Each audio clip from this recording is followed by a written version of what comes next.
If you have an assistant or you want to get an assistant, but you're not really sure how to delegate, this video is for you. I'm Sylvie McCracken from sylviemccracken.com, and today I want to share with you 7 effective delegation skills to develop early on in your business. And this is something that I learned kind of on the job while I started my first business, and I got an assistant right away because one of the things I read a lot about and heard on podcasts was that people's biggest regret was not hiring an assistant sooner. So I went ahead and did that with the first 30 bucks that I made. And that was a great decision, but I learned a lot of effective delegation techniques along the way. So the first one is to communicate effectively. And that might sound like common sense, but let me explain what I mean by that, because believe it or not, people are not mind readers. Shocker, right?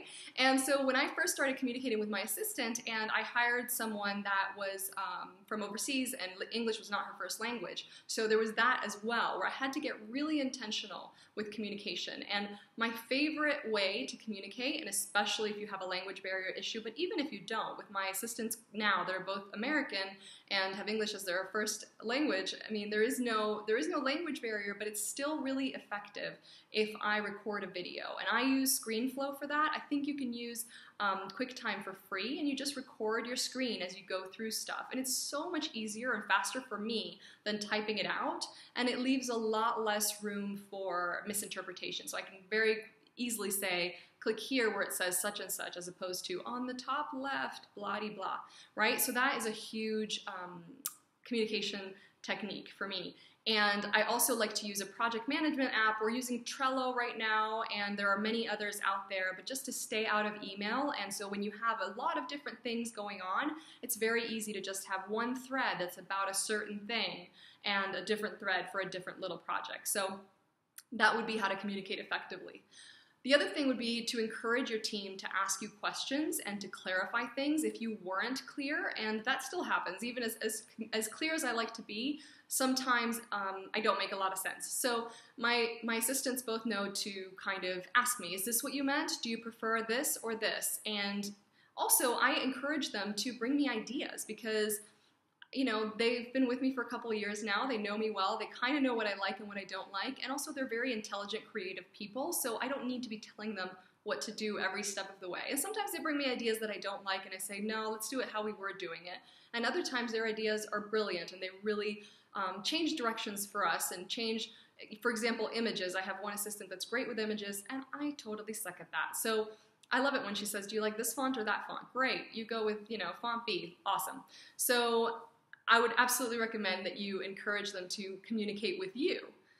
The third one is to develop processes, systems, checklists, routines, anything that you can kind of, make it a little bit of an assembly line. That way you guys have to communicate less, because if there's something that you're constantly doing, like for me, one of the things I'm doing right now is creating videos for you guys and then making a blog post out of it, and that blog post needs an image and then it needs to be put into social media. So that's something that we can create a little bit of a standard of procedures, which can be like a little wiki if you want to get fancy. It can just be, we just use a Google Doc and it's just when we do this, this is the next step, this is the next step after that, etc.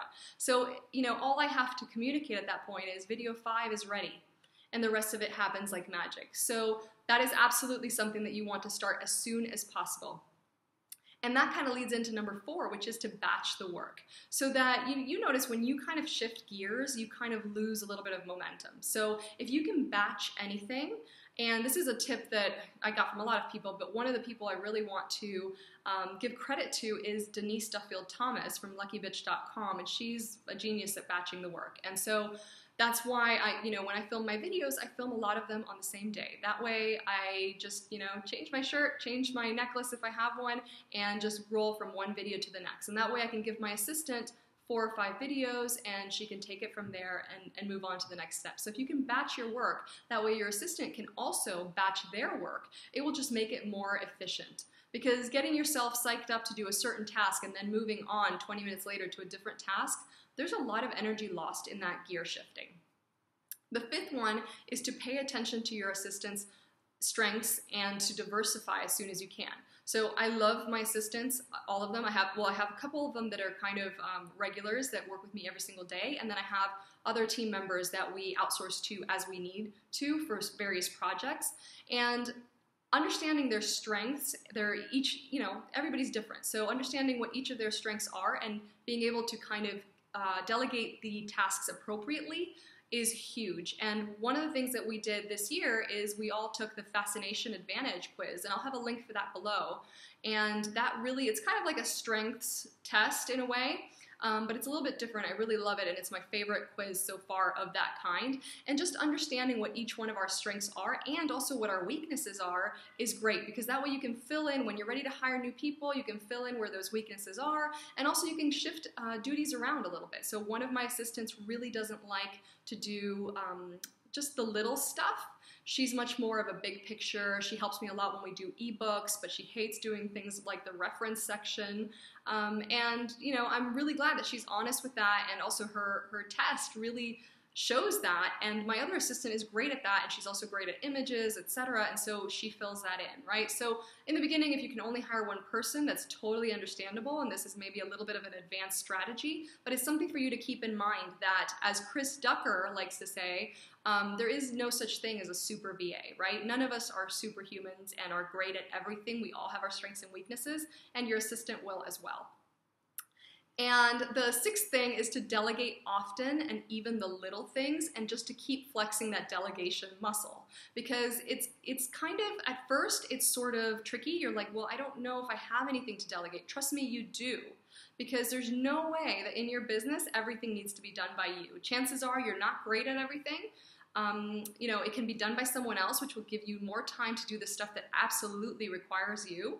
And it's like even the little 5-minute tasks, they all add up. And I'm sure that will add up to an hour in a week. So if you can just start handing those things, if you look at your to-do list and you can separate it into two different things, the things that absolutely need to be done by you and the things that don't, to be honest with you, in my opinion, 20% of your business requires you.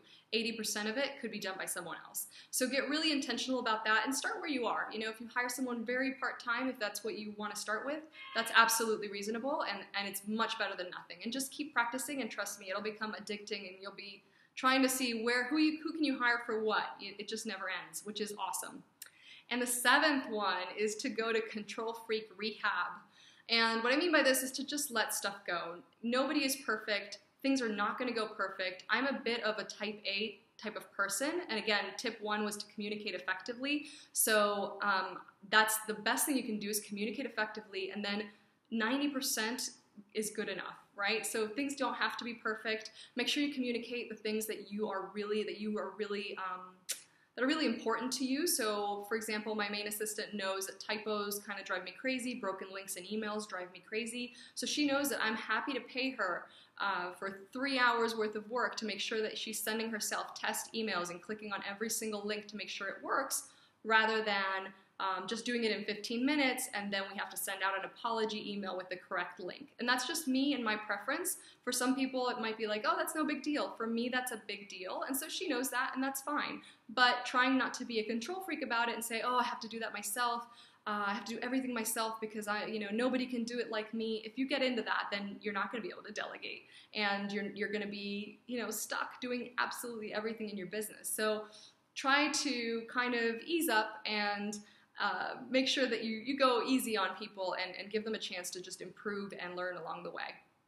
So those are my 7 effective delegation skills to develop early on in your business. And I would love to hear from you if you have any more. Is there an 8th skill that I missed? I would love to hear from you in the comments. Please subscribe so that you can get videos every time I make a new one. And I'll see you in the comments. Thanks.